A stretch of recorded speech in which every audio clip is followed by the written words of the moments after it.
Getting our friends together isn't as easy as it used to be. We get it. Life comes at you fast.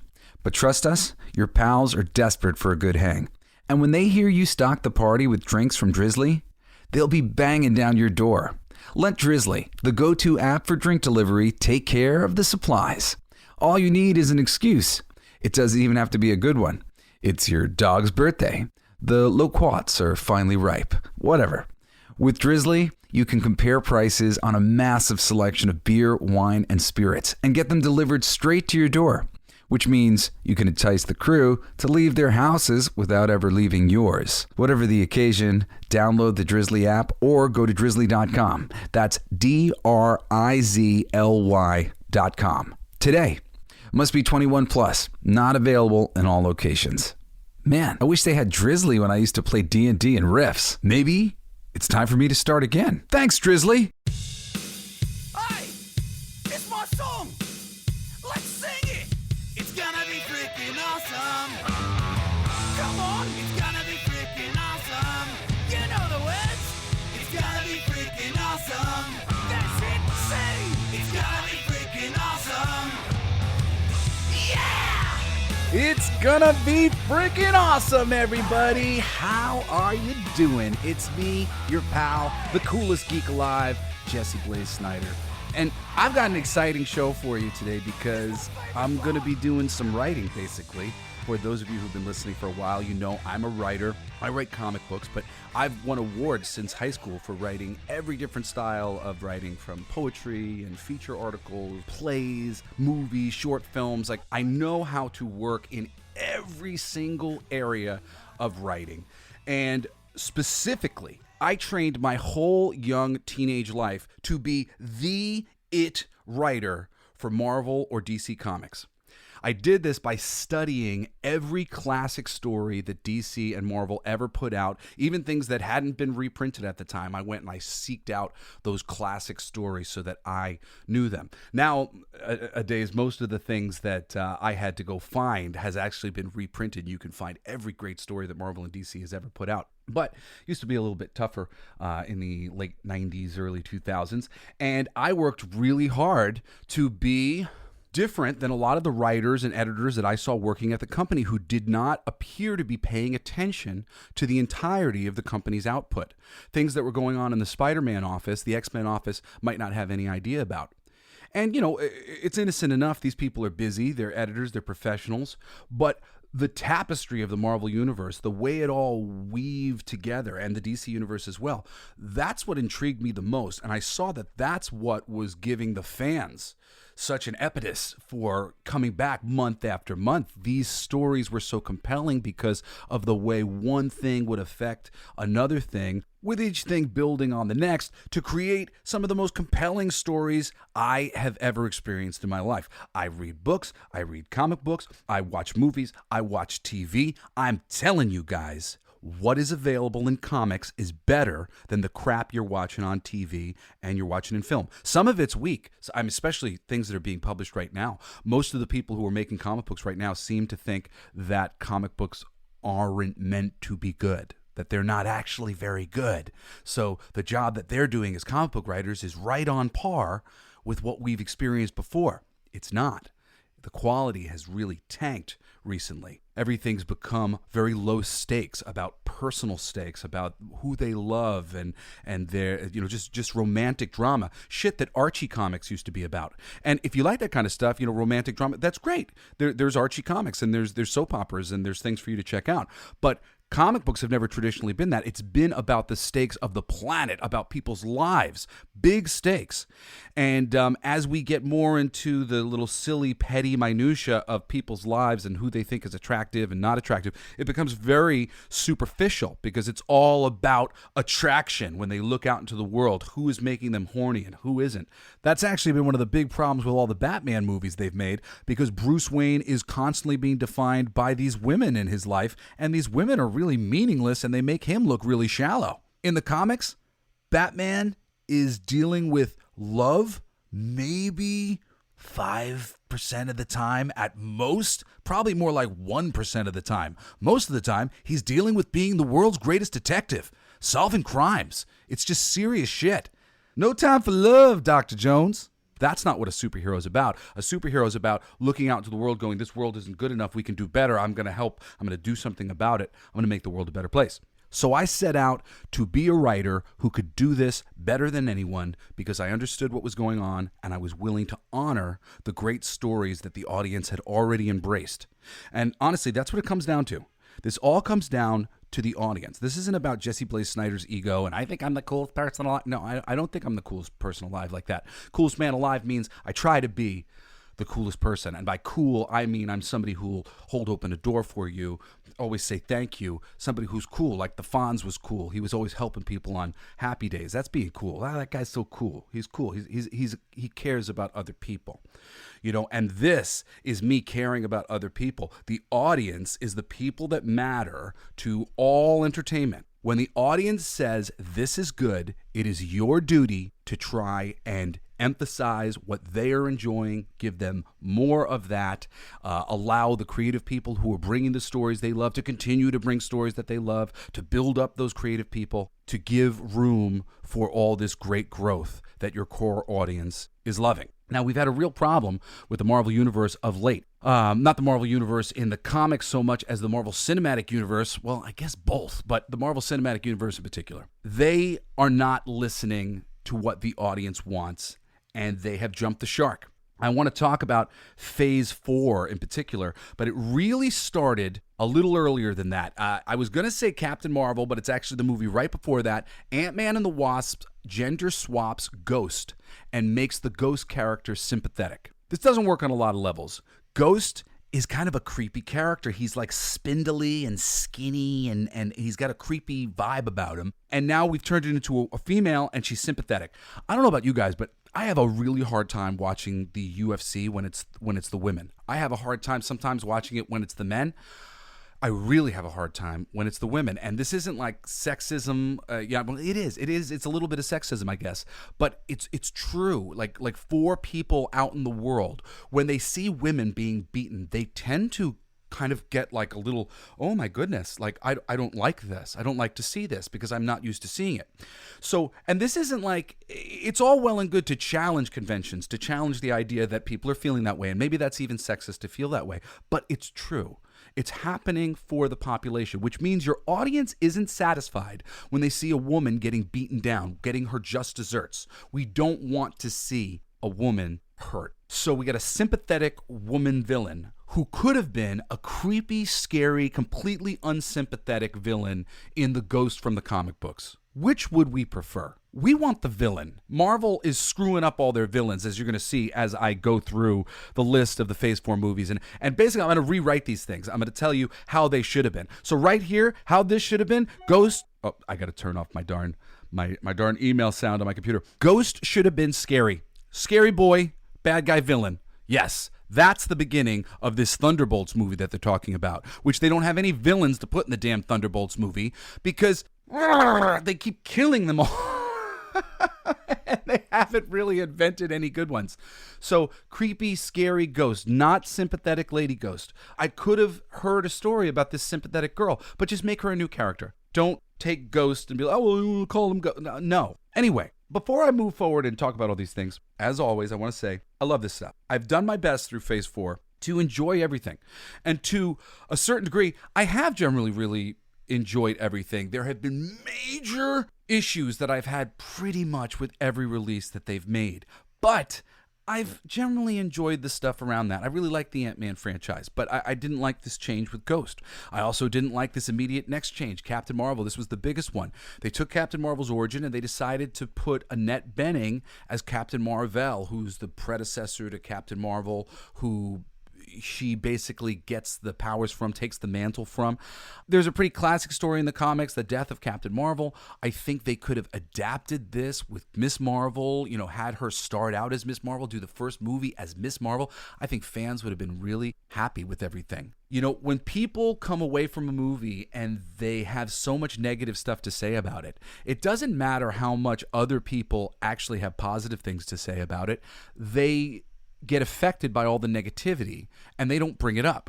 You know, like I don't bring up Hudson Hawk and how much I love that movie a lot, because a lot of people immediately want to be like, what? Hudson, that movie's so stupid. I love it. It happens to be really charming, and I like it a lot, you know, but a lot of people didn't get that movie. It's become a little bit of a cult hit, so there's probably some Hudson Hawk fans out there. Homework assignment, go watch Hudson Hawk and tell me if I'm crazy. I actually am going to be reading our first letter later in the show tonight. I'm excited about that. But you got to tell me if you think Hudson Hawk is charming and awesome or not so much. I love that one. But anyway, I won't say anything about that movie around somebody like, let's say like a Chris Gore. If you think of somebody, a film critic, somebody who's a nuanced film movie guy like me, I don't want to bring it up because sometimes, you know, you get people ragging on you. And that's all of society. We don't want to bring up Captain Marvel anymore because we don't want to hear it crap talked by other people. And there's so many things to say about that movie besides the fact that they really ruptured the character by rewriting her origin in lots of ways and just making her feel inauthentic to the fans. And this was particularly important with this character because Captain Marvel is one of the less popular but well-known characters in the Marvel Universe. She's well-known, she's been pushed really well, but she's never exactly had a run that super defined her. She's been sort of defined by ancillary things in her existence in the books, like the fact that she comes from Captain Marvel and that there was some love for Captain Marvel. Captain Marvel's story was just a little bit interesting. They've told the story in different ways. I read the Genus Vell Captain Marvel that later went on, which was written by Peter David. It's really wonderful. And Captain Marvel would switch places when he would hit his wrists together, these negabands, with another person. And this created a really great kind of sitcom-y drama. I've actually been surprised why they haven't done anything like that in the films. There's a lot of different characters that you could do it with. It's a great dynamic when there's somebody who's like got a superhero who's take possession of their body, basically. So anyway, the Captain Marvel stories were interesting. And Miss Marvel has kind of been this continuation of that, carrying the title of the Marvel Universe in general. But they keep making a lot of missteps with her. So to not define her in the ways that we do know her, in the ways that do matter to us, one of the other things coming up would be her losing her powers to Rogue, which is a very important thing for us, and to see Rogue's powers increase. God help me, I hope they do the X-Men well this time around. Nice and colorful. We'll see. Anyway, Captain Marvel should have been closer to her roots. The whole thing with her being sort of shoehorned in as an earlier member of the Marvel Universe, I think also rubbed people the wrong way. You know, she's coming in things in the 80s. One of the biggest screw-ups from this entire movie was Sam Jackson losing his eyes to the frickin' cat Flurkin. Oh my God. Talk about everything feeling sort of Marvel-flavored. There's no differentiation in genre. The audience was imagining all sorts of possibilities for how Nick Fury lost his eye. I can tell you this, it was not a stupid alien cat. That really upset me. Anyway, Captain Marvel and to a lesser degree Ghost in Ant-Man and the Wasp, that was the beginning of Kevin Feige really starting to make his own choices. We did a whole episode on whether or not Kevin Feige was responsible for the good creativity. Again, I don't think he was. So I'm going to rewrite some of the shittier creativity that we've had going on through this phase of the Marvel Universe. So we're going to take a look at each thing from television show to film, and I'm going to tell you how I would have made it a lot better. All right? Starting with Phase 4, WandaVision, right? One, why couldn't this show have ended on a cliffhanger, right? I love comic book cliffhangers. It's such a wonderful thing. It might not be appropriate all the time to leave everything on a cliffhanger. But this weird, interesting, abstract show, there's a lot to like about this show. WandaVision gave me hope. I actually sort of imagined what the future was going to be. I was imagining Kevin Feige must be thinking the same things that I'm thinking, and everything that I'm about to tell you, this is what he was going to do. But he didn't, and WandaVision was the end of this real genre bending in any way and creativity. But we've got this cool thing where they're doing the sitcom-y parody. They nail it. Everything is just as not funny as sitcoms are. It's all cute, though, and it's lifted up by the wonderful performances of Paul Bettany as Vision, and to only a slightly lesser extent, Elizabeth Olsen, who I think is also really wonderful, as the Scarlet Witch. Plus, they've got Catherine Hahn in there. They've got a couple really wonderful things. But this is the perfect place for a lead-in to the Doctor Strange movie, and if this show, that's the main thing that I would have done right off the bat, I would have left this a little bit more open-ended and maybe pointed to Doctor Strange. I don't know if I would have made Doctor Strange show up necessarily, but left it where, like, well, obviously somebody's got to go get Wanda. She's on the run. People are looking for her, whatever it might be. She just kind of walks off, and Captain Marvel lets her go. I think Captain Marvel and her should have had a battle. You know, she should have been like, you guys aren't going to contain me, left with the Darkhold, and we would have been like, uh-oh, ticking bomb. Eventually something's going to go down. And then, you know, we could have moved on to the Doctor Strange movie with all this stuff just sort of like percolating and people's interest in this ticking bomb under the table percolating. I think that would have been really helpful to the audience. And the Darkhold, if you don't remember, it's that dark magic book. It's really important in the comics, and it could set up a lot of great stories in the future here. So also here you have the setup for the Young Avengers in WandaVision, and I am all about setting up the Young Avengers. I love the Young Avengers, written by Alan Heinberg, art by Jim Chang. The original series of Young Avengers was amazing. The only problem is actually pre-introducing these Young Avengers goes against the wonderful way in which the Young Avengers were introduced to the audience in the first place, which I think would have been a smart way to go. They were all unknowns. The audience only knew them in connection to the iconography that they were exhibiting. You know, one of them looked like the Hulk, one of them was kind of Captain America-like, one of them was Thor-like, and one of them was Iron Man-like. And then from there, all these additional characters came in, like Hawkeye and Stature and whatever else. And it was just wonderful because it was this great little mystery, and you were really intrigued, and a lot of the answers for who everybody was were good. They were good answers. So now they're just kind of showing you what the good answer for who everybody was is ahead of time.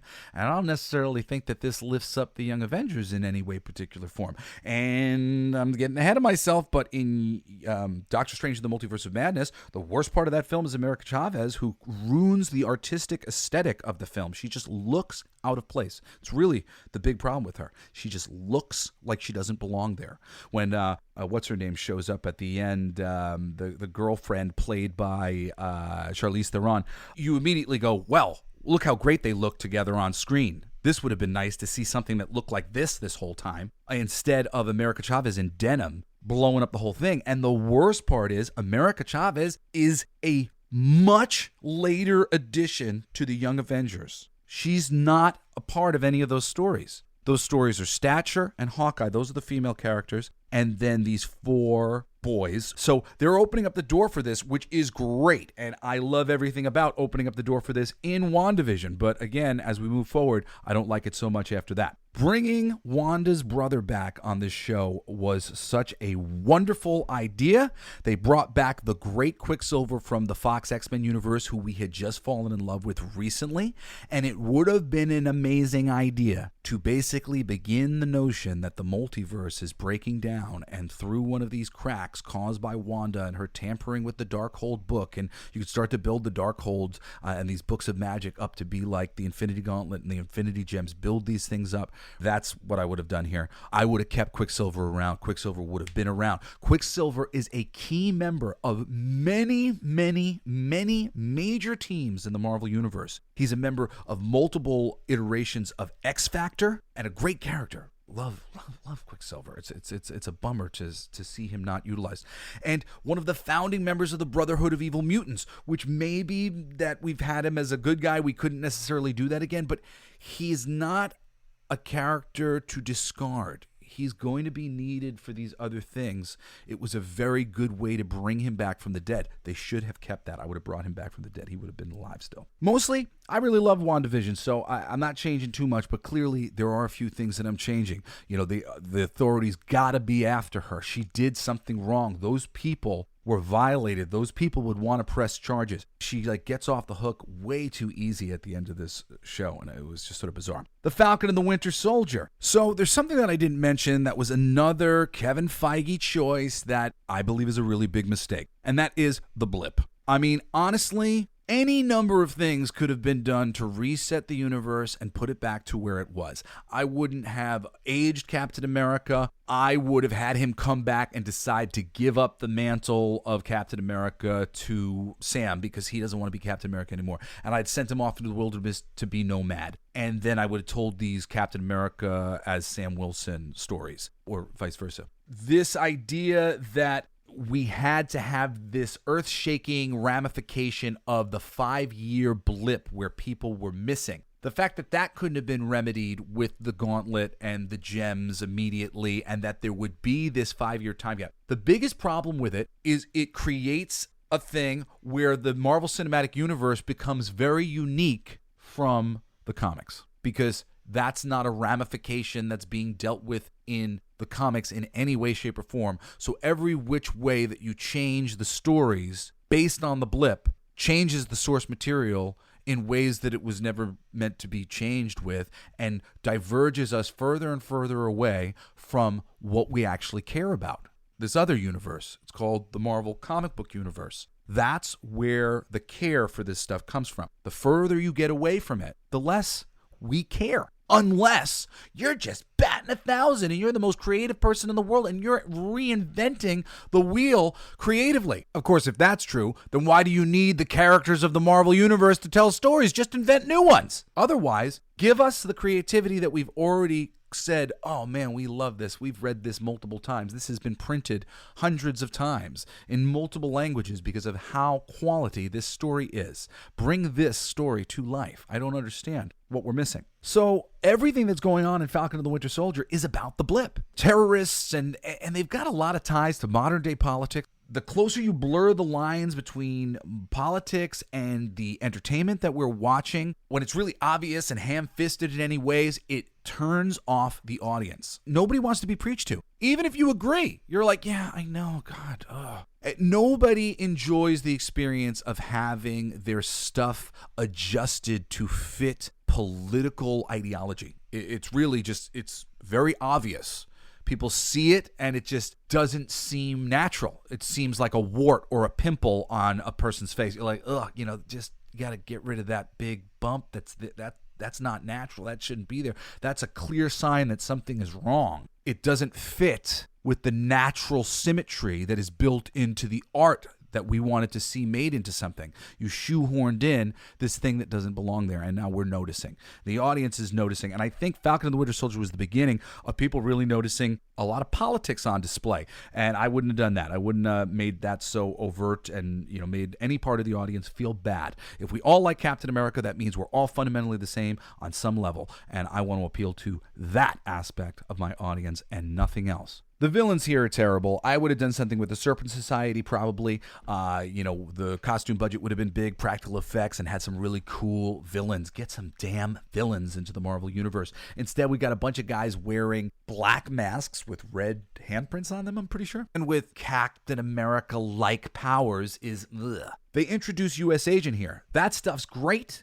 Plus, we're setting up the West Coast Avengers here because U.S. Agent is one of the major members of that team. And we're setting up so many storylines that we're not going to see with Steve Rogers unless they fix that problem.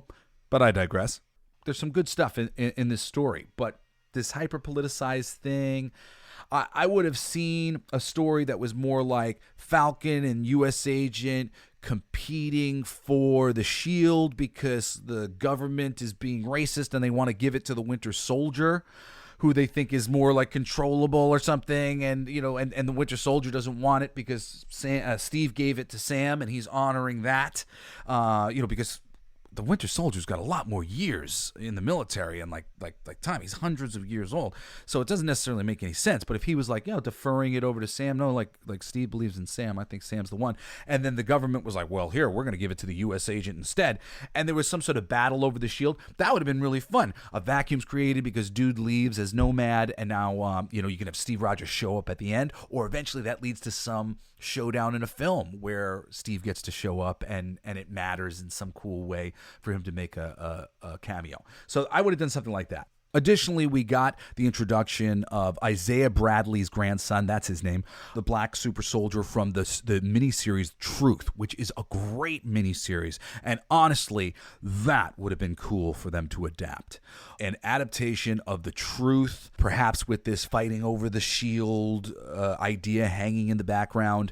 But the Truth basically just denotes, and they talk about this a little bit on the show, but not in any real way. I would have loved to send flashbacks and stuff. It was this whole brigade of black soldiers that had been experimented on to try to recreate the Captain America super soldier. And he was the one guy who survived. But basically everybody was really mangled and hurt by this whole experiment and ultimately dies except for Isaiah. that was super cool. I really liked that character being around. And then when Patriot was introduced on the Young Avengers, his grandson, that really just brought it all full circle. And I remember I handed my brother, I think I've said before, I handed my brother every major run of Marvel and DC comics that meant anything to me, and I put them all in a very particular order so that the stories would mean most, and he would get introduced to things, and then he would see those things pay off.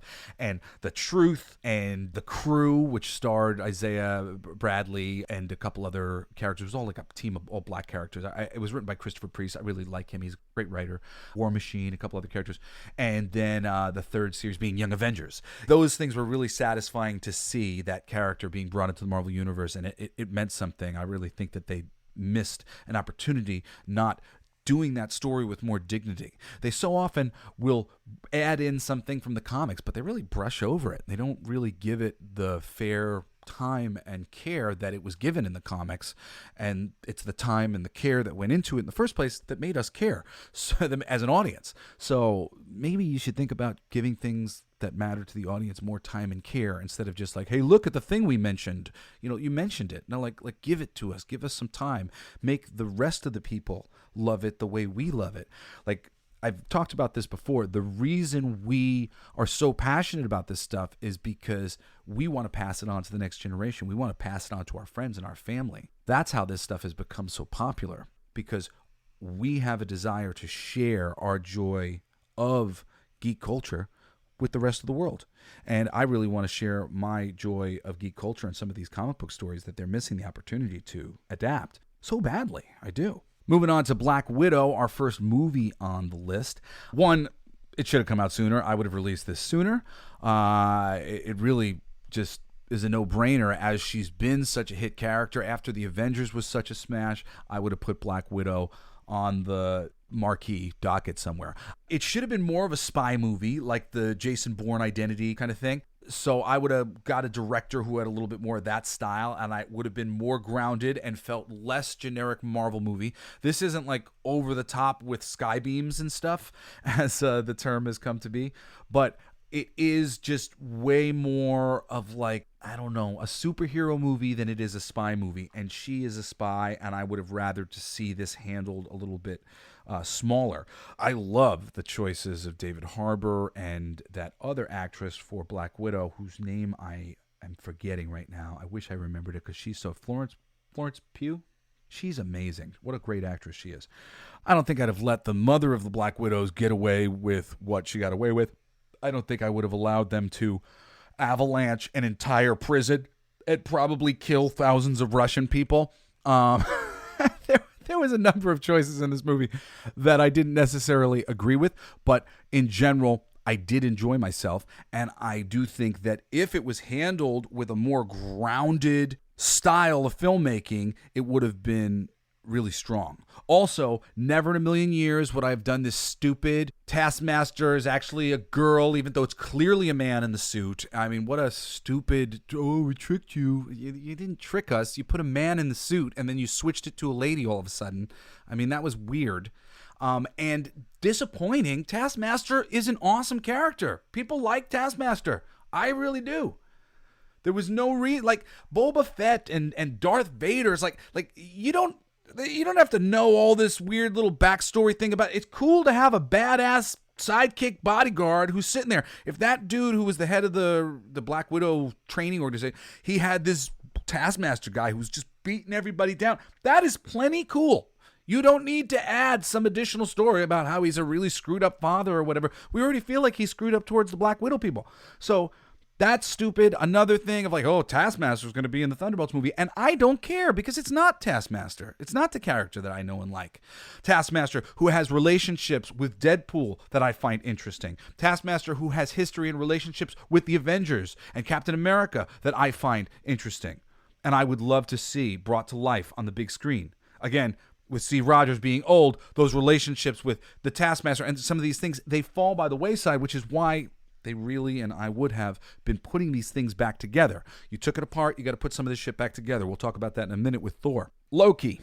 Now, the Loki TV series, I really, generally really like, but they really declaw Loki in such a bad way, because as I've talked about, we don't have good villains. They're really blowing it with the villains across the board. And now one of the best villains we have, Loki, because you wanted to make him the lead of the show and make him sympathetic, which was really not necessary because we already liked Loki. So even if he was being a jerk, we probably would have went along with it pretty good. So I would not have declawed Loki here. The story is not terrible. Everything that we do is leading to this Kang thing.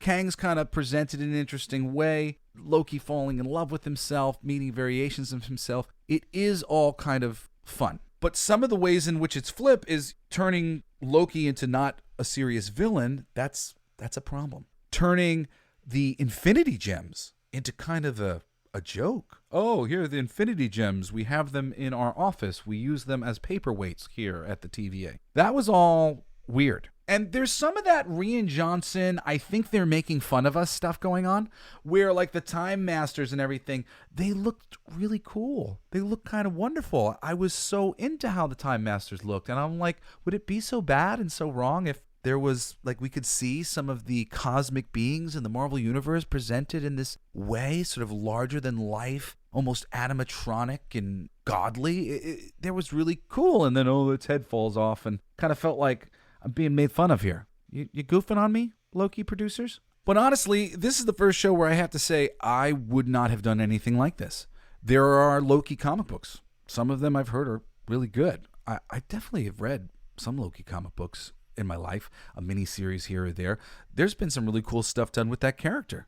You could have did something really cool with the character. A story about him fighting the Time Variance Authority is just sort of a weird place to put Loki. Doesn't really fit his idiom, as Monty Python might say. It's wrong for my idiom, sir? Yes, idiom.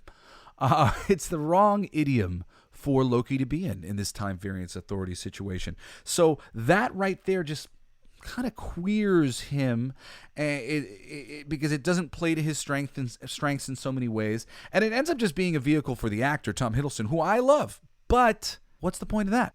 I thought we were here to satisfy a desire from an audience who has been reading periodical comic books for decades and decades and decades to reproduce some of these stories that have been considered incredible onto the big screen. But this is just you guys doing whatever you want. So Loki, I would not have put out Loki like this. I'd have looked to the source material, based something on something, and gone a different way with introducing Kang. Shang-Chi and the Legend of the Ten Rings.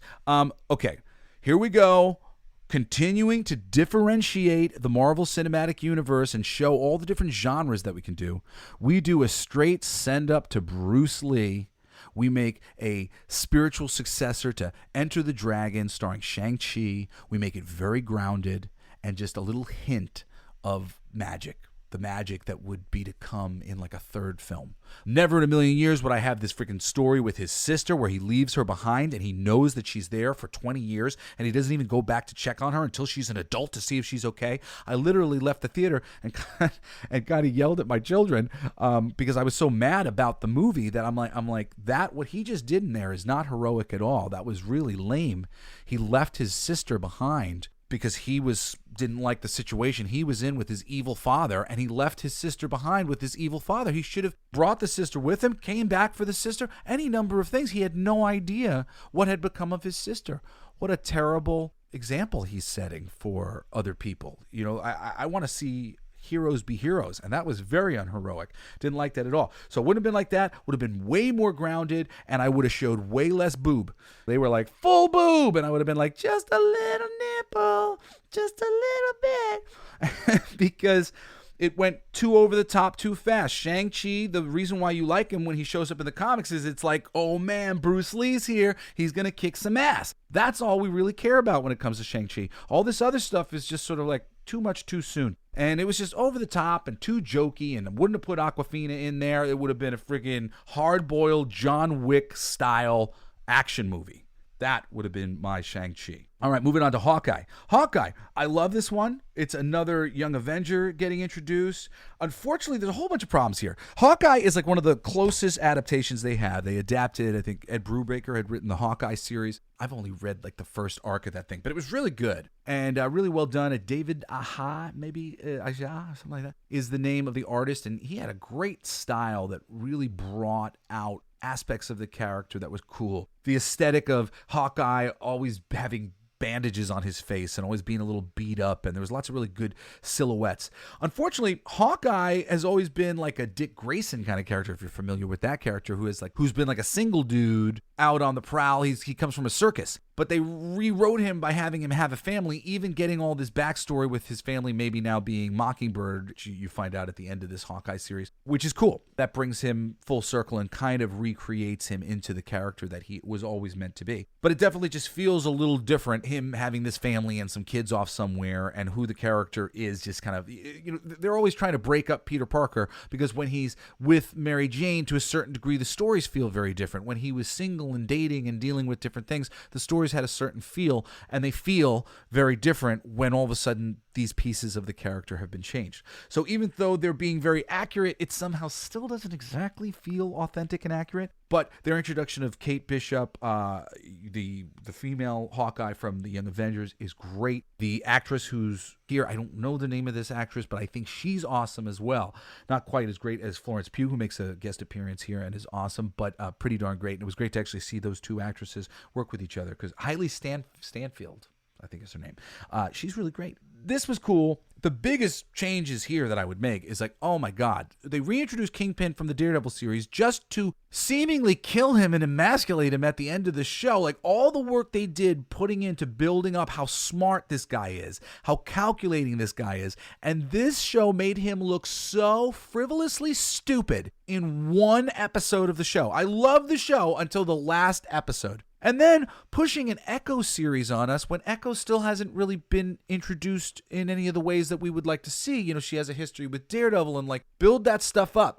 Jumping into an Echo series just seems a little too early. Echo has barely had her own series. She's never carried an ongoing series at Marvel Comics. She's not that popular a character, even though she's popular as a villain, kind of bad guy supporting character in a couple things, and there are ways to build her up, but I would not jump so quickly into the Echo business if I was Marvel. Moving on to Eternals. 1. Practical effects. I would have honored Kirby. This would have looked more like Thor Ragnarok, the washed out tones of this desert movie. It's really nuts. I probably would have thrown some character appearances by Marvel Universe mainstays like the Hulk into the movie in some fashion or another. When Jack Kirby was doing this book at the time, Marvel made him insert some of those characters into the thing. At the same time, I would have made it all maybe a little bit more self-contained in a couple different ways. But I liked the Eternals in a lot of ways. I was very devastated and mad about them not honoring Jack Kirby in some way further. It really just did not feel like they did at all. The Deviants in particular all had unique and interesting looks to them, and they just went with this generic kind of look, like they were made of electric metal or something. I don't even know what to call it, but they just looked crap. And anything designed by Jack Kirby should not look crap. And this is all based on Jack Kirby's stuff. And so I would have made it really a homage to him. And I would have just done a lot of practical effects. And, story-wise, though, I thought it was pretty cool. I just think it wasn't playing off of anything that mattered to anybody. Icarus doesn't look like Icarus. So like all those years of putting a comic book together where you've got this blonde guy with the blue shirt and the red highlights and his gold highlights, whatever, you've wasted all that advertising. It's so stupid. You own this property. It looks like this. People see it and they go, oh, I know what that is because I've seen that before. I've seen that before. I've seen that before. Recognition. Oh my God. You can't buy recognition. Recognition happens over time and repetition. Recognition. To rob yourself of recognition in the name of just like arbitrary casting decisions, it's just a stupid choice on your part. You want every image of every character from every frame of your film to make somebody go, oh cool, they made this, they made that, oh awesome, I'd like to see that, that's cool. When you see the thing and you don't even recognize it as the thing that you like, what does it matter? Who cares at that point? We talked about Super Mario Brothers and why it was so successful because it looked authentic. It didn't even matter that it was weak on a lot of levels. It really was authentic. So, like, it was satisfying, even though I didn't think it was really funny. I didn't think it was compelling, but I did feel very satisfied. I felt like the filmmakers were trying to make me happy. That made me happy. I felt like somebody was trying to give me a geek massage. They were like, here you go, geek massage. Does this feel nice? And I was like, yes, this feels pretty nice. Keep it up. Could it have been better? Yeah, it could have been a better massage. But it was still great, and the audience is there, and it's made $1 billion because it felt and looked obviously authentic to the audience when they glanced at it. Moving on. Spider-Man No Way Home. Perfect.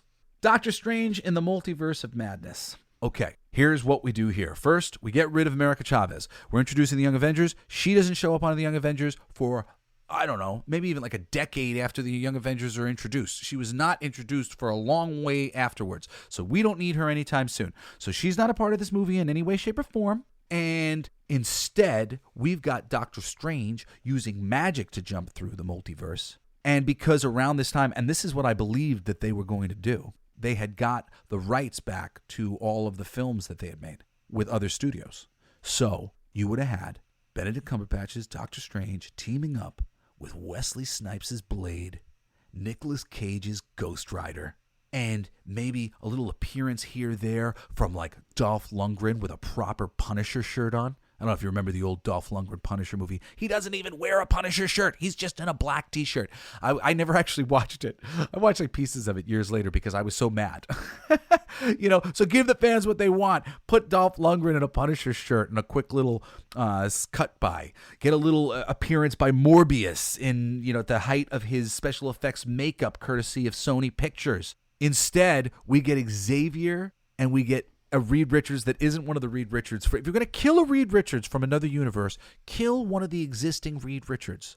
Instead, they introduce John Krasinski to just kill him. Now, if they bring him in as Reed Richards, we're going to be like, oh, the Reed Richards you killed?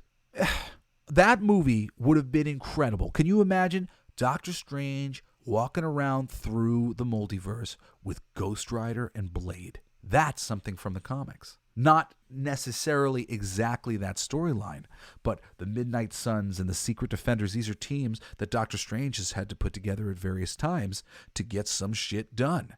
And they're characters that fit his aesthetic, that fit his horror magic vibe.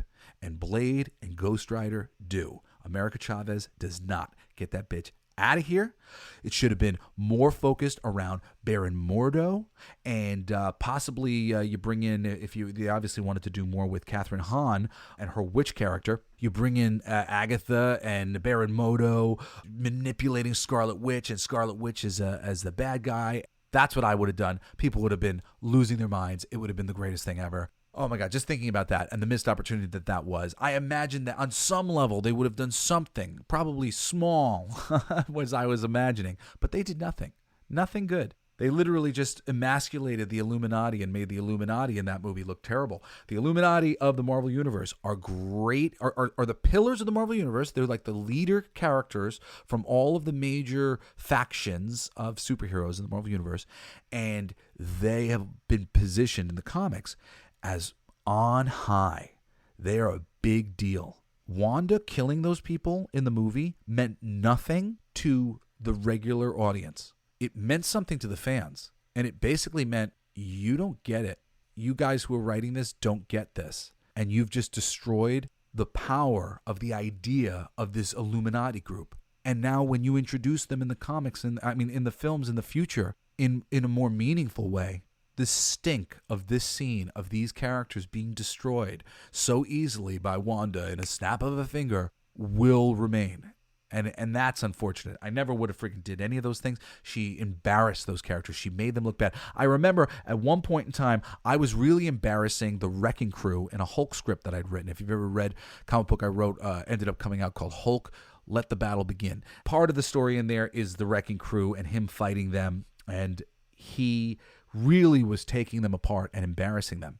And the editor said, hey, can you tone down how bad you're roasting the Wrecking Crew here? Because we need these villains to maintain their coolness, and if you rag on them too much, it makes them look bad. And he was right. It's really good advice. Yeah, no, yeah. If I rag on them too much, then they're no threat, and it's just a joke, and it doesn't. The stakes are gone. So I definitely wouldn't have done anything like this with the Illuminati. If I introduced the Illuminati, they would have been big and powerful and kind of ominous and something interesting, not just kill them. Thor: Love and Thunder. This would have been a serious rebuild. We would have had a tone that was determined, and we would have used some bit of the mythology basically to kickstart a new life cycle of the planet and bring about a new part of Asgard being resurrected anew. We would have maybe recast the Warriors 3 and recast everybody. I don't know the best way to approach it. You would figure it out, because the biggest stories of Thor are the Walt Simonson run, which is based on Thor mythology. And you'd need to be able to get that back. I think probably a lot of the stories would be able to be told without the supporting characters that were originally there for set up in the Thor world. So maybe you don't necessarily have to bring back all those characters. I might have. I really might have. I think getting rid of, killing all those characters, there's so many Thor stories to tell. And they all play a part, and their parts are worthwhile. And it's disappointing to think that I would have to see the stories told without the Warriors 3, because now they're all dead. Or without Hemdale, because now he's dead. Granted, there are characters like Baldur and Tyr, I don't want to pronounce some of these wrong, who were introduced in the comics and are from the mythology, who haven't been introduced yet, so they could still be introduced. Theoretically, you just jump straight into there and start telling some of these great Thor stories. But this would have been a grounded and real Thor rebuilding thing. And we could have told the story of Jane Foster becoming Thor as well, but that would have been more grounded too, more serious. We're joking about her cancer, and she's going to die. This was like really meaningful. There was a lot of meaningful stuff that could have been done here. Additionally, Gore the God Butcher would have looked like Gore the God Butcher. They just put some white makeup on Batman, and Christian Bale just looks like Christian Bale. Gore the God Butcher has a really cool alien-looking vibe. He kind of looks like that blue lady with the squid things coming off her head in The Fifth Element, who sings the opera songs, but with it's white and the sword, and he's in the. He really has a cool look. And apparently, Christian Bale thought that he was going to be getting the special effects makeup treatment, and they were just like, "Oh no, we're just going to do a little makeup here," and that was it. And I just can't even believe that. You have this great design for this alien character, and you just make him look like a human being? Because you're like, well, we want to get the great performance from Christian Bale. He would have given you a great performance. Why didn't you make him look like the alien? Shit. So, missed opportunities there. Next up, we got Black Panther, Wakanda Forever. It's terrible that we lost Chadwick Boseman, but we needed to replace him. Needed to replace him and continue to tell Black Panther stories. Black Panther is one of my favorite characters of all time. His need to sort of do the right thing as a hero while still at the same time pleasing his constituents. He has to please all these people and make morally right decisions every step of the way. That's a predicament to be put in, and that makes him a real man to me. I love T'Challa, and he needed to be recast, and they needed to adapt more of those great stories. There's so many wonderful stories featuring the Black Panther. I think this idea of introducing Namor and having Black Panther and Namor face off is great. Black Panther and Namor are wonderful foils together. Again, going back to the Illuminati, Black Panther basically refuses to be in the Illuminati. Meanwhile, Namor is in both the good Illuminati and the bad Illuminati because he's a dick.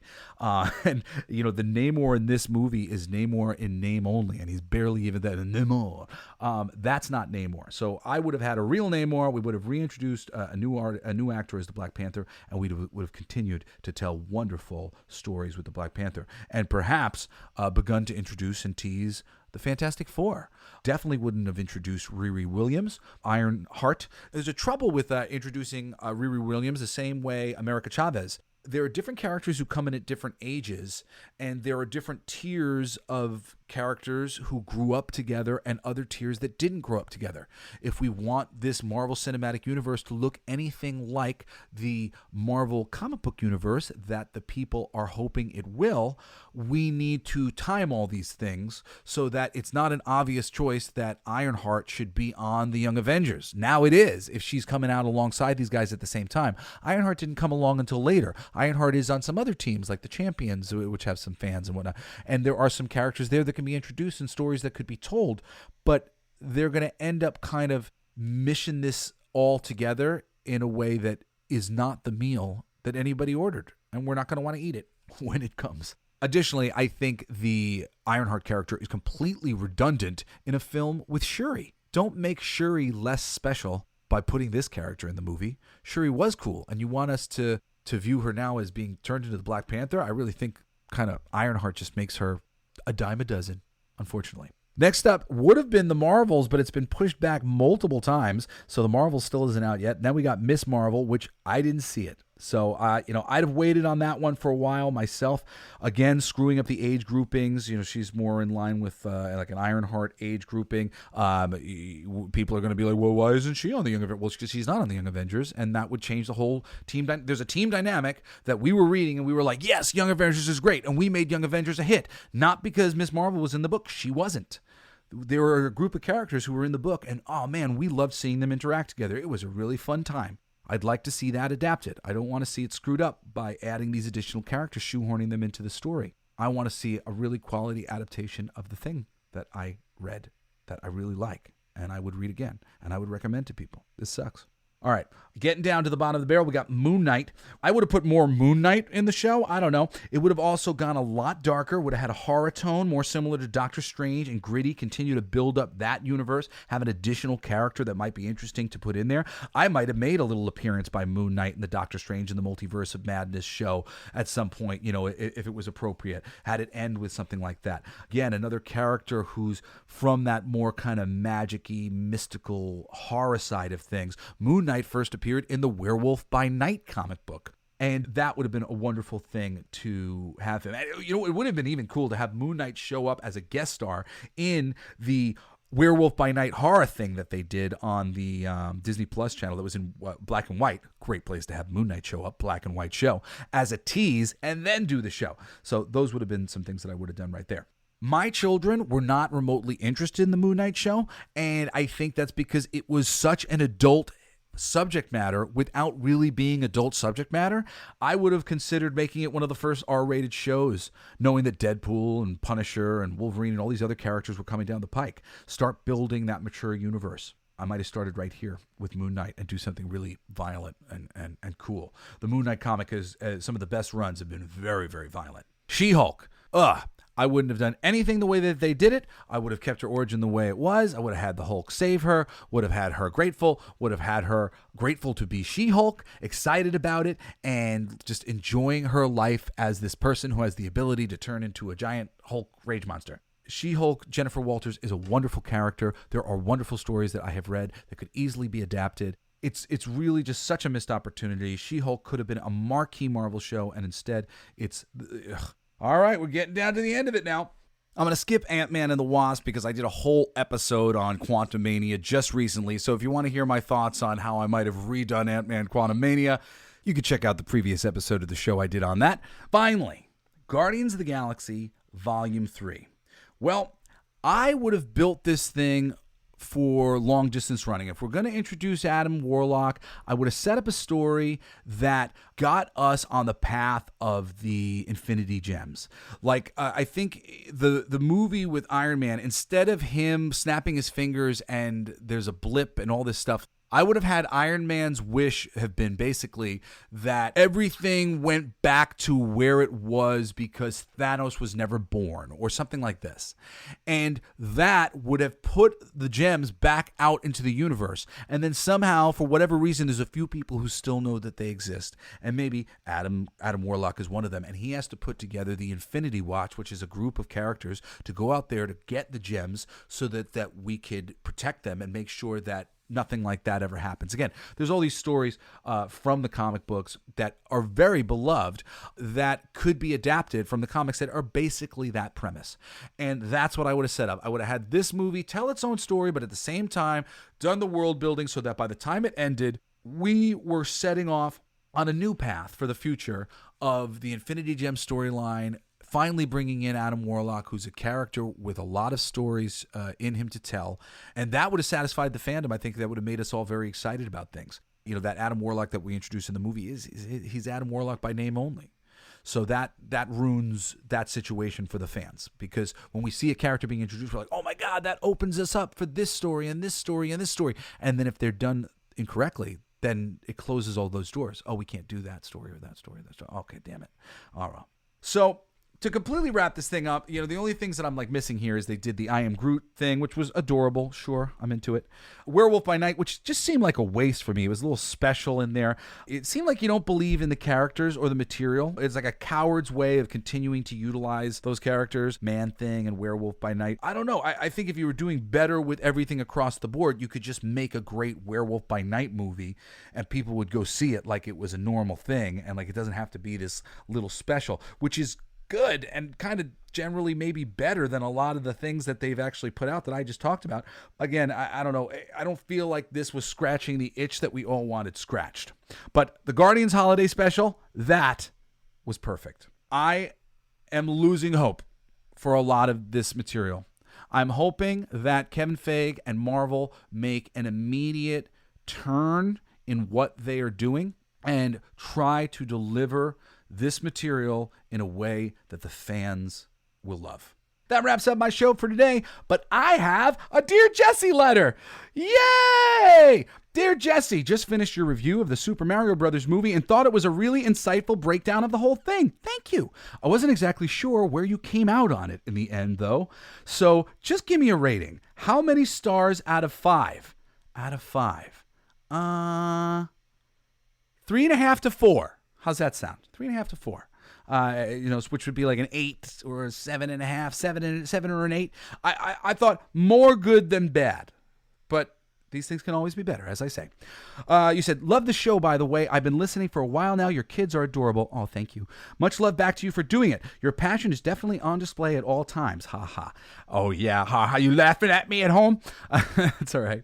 Anyway, I'm a fan. Don't get me wrong. You seem like a genuinely sweet human. You deserve as much support as your audience can give. Oh, thank you very much, Alice. I really appreciate it. It says, keep it up. Love you, Alice. Thank you, Alice. Thank you for writing. If you want to write a letter, if you have anything to say, if you want to correct me about some name that I mispronounced or something like that, please write me an email at jessiblaze@jessisnider.com. That's jessiblaze@jessisnider.com. If you want, you can also follow me on Twitter. I'm at Coolest Geek JBS. And I'm about to start running some Kickstarter campaigns for some new comic books. If you go look up King of Kings #1 on Kickstarter, you can sign up for notifications. And when that goes live, you'll be notified. But there's actually another book that I'm doing, and I don't want to talk about it yet. I think I'm going to talk about it next week. I'm really, really, really excited about it. It's coming out amazingly, and I'm working on the Kickstarter for that right now. I'm pushing it to the front because it's the right time for it anyway. But I love you, my audience. Thank you for coming. Thank you for growing. There's hundreds and hundreds of thousands of downloads now on my page, and this is amazing. I just thank you so much for being a part of this growing audience. You are the coolest geeks alive, and I could not do it without you. Thank you so much. I love you. I will see you next time on the Coolest Geek Alive. You've been listening to Coolest Geek Alive with me, your host, Jesse Blaze Snider. Don't forget to rate, comment, and subscribe for more excellent geek culture content. Thanks for listening.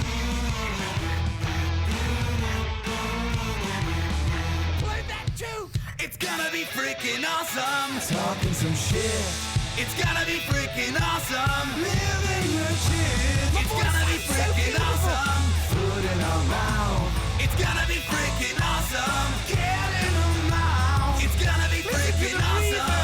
Tell all your friends.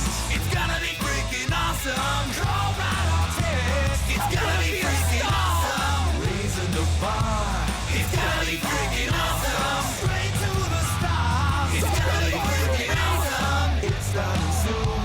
It's gonna be freaking awesome. Passing the moon. It's gonna be freaking awesome. On with the show. It's gonna be freaking awesome. Ready, set, go. It's going to be freaking awesome. Freaking awesome. It's going to be freaking awesome. Just wait. You'll see. You'll all see.